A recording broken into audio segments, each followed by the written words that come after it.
Hi everyone, Chris on the course here, and today's a very emotional day. It's my last day at Radda Golf Club. So after 12 years, I'll be leaving to go to become Championship Manager at Wales Golf, and unfortunately this is our last ever Chris on the course. But it's an interesting one and it's a fun one. I want to just say a massive thank you to all the members of Radda Golf Club for the support you've shown me over the last 12 years, and wish the best of luck to my colleague Matt Underwood, who's taken over my position as Golf Operations Manager. So best of luck, Matt, for the future. So today we're up on our 10th hole, and you would have seen an email earlier in the week where we've got some bunker work being done and some bunker renovation. So exciting things. This bunker here is being turned into, instead of one, it's being turned into two bunkers, moving slightly closer to the green. And the other side, the front left bunker, as you play the hole, is being taken out and flattened, that sort of area. It's going to look very good when it's done, and it's going to play very well. But what we're going to have, especially over this weekend and probably for a little bit of time now, because there's been some work being done here, this area isn't fit for play. So we're going to define this as a no-play zone. Okay? A no-play zone within an abnormal course condition. This is an area you're not allowed to play from, and you get free relief at the nearest point of relief, which we'll come on to in a minute. Okay, so we've got 3 different scenarios for you, and we're going to try and work out where you should be dropping to get your free relief and how you should drop. Okay, so the first example we've got for you then is that your ball has come to rest just by here. And if we zoom up to the flag, you can see the flag's kind of roughly in the middle of the green there.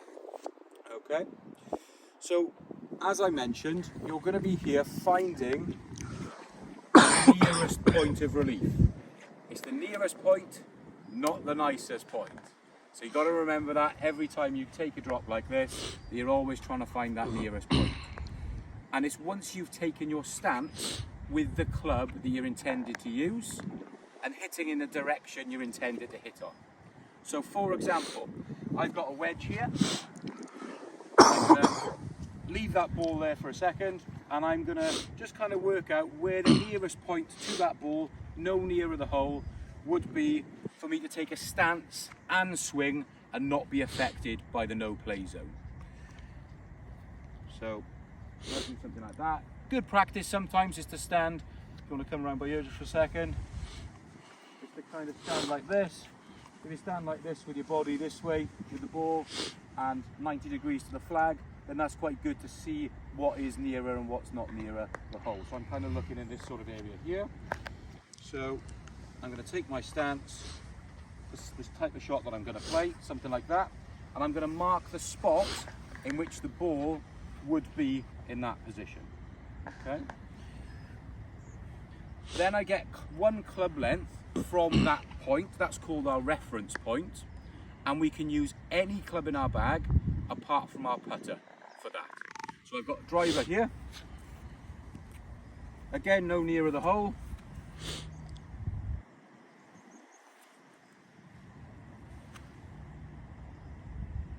like so, and this, imagine this being pretty much a semicircle until you get to sort of here.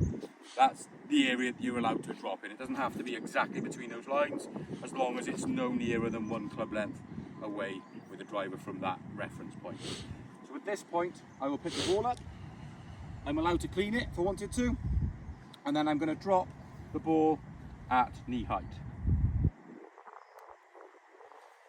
There we go, that ball's no nearer the hole, and it's within our club length, so that ball is now in play.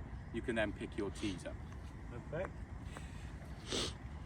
The next one we're going to come on to then is one that we can see that some people get wrong fairly often, which is going to be the top part. I'm just going to grab my wedge.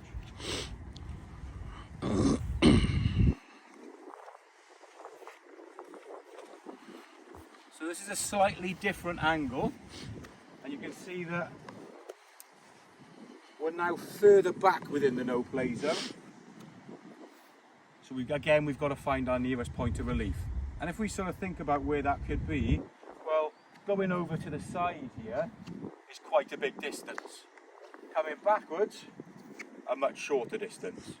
So we're going to use that Good practice for this one is just to stand directly on your line back to the ball and to your spot, and then you're trying to find the place that's closest to this edge that you wouldn't be standing in the no play zone and where that club would be down. So my width to stance might be something like that, and I'd be like so. Okay, I'm then going to put the tee in that area. Again, that's with the golf club that you're intending to use. And then I'm going to mark my relief area with the driver.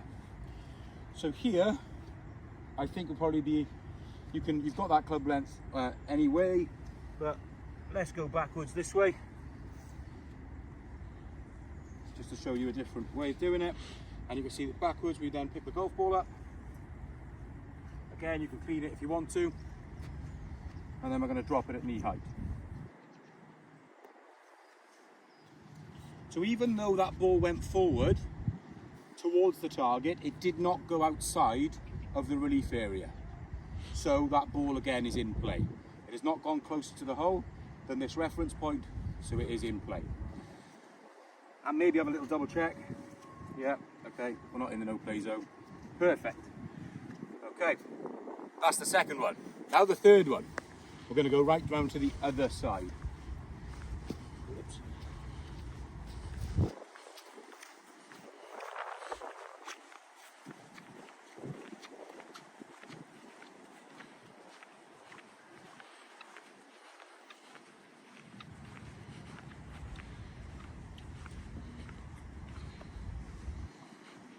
Okay, so now we're probably on the most tricky one of them all, and this is when we get sort of right to the front of the no play zone. Given the size or the width of this no play zone, I think this is a tricky one. Okay, so I want you to have a little think before I go through this of where you think this drop would be. Might if you pan around the area and just sort of show us a little bit more of this area. Where do you think you could, or you should drop it here? Okay, so again, the rule hasn't changed. We're still trying to find the nearest point of complete relief. So that's from where the ball is, but also your area of intended stance and area of intended swing. Coming on to that then, if you're standing outside of the no play zone and you swing back and you would normally hit it, that again is classed that you've got to take relief under the no play zone rule. So you should seek relief if it's in your way as well, even if the ball is outside the no play zone. Okay, so for this one, again, good practice. Where the flag is, sort of standing this way, trying to get your 90 degrees, something like that. Okay, so it looks like I could actually take a drop just to the side, but that might be different. If you were a little bit further back there, you might have to go back all the way down there, because this then would be nearer the hole than the no play zone, possibly. But in this instance, I think we're not nearer the hole if we were to drop roughly with my feet. So we're sort of going to be by here. So I'm going to try and work it out.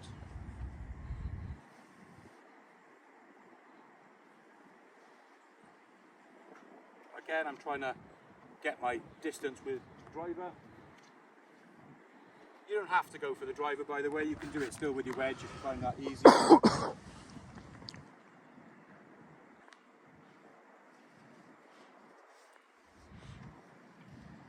Okay, so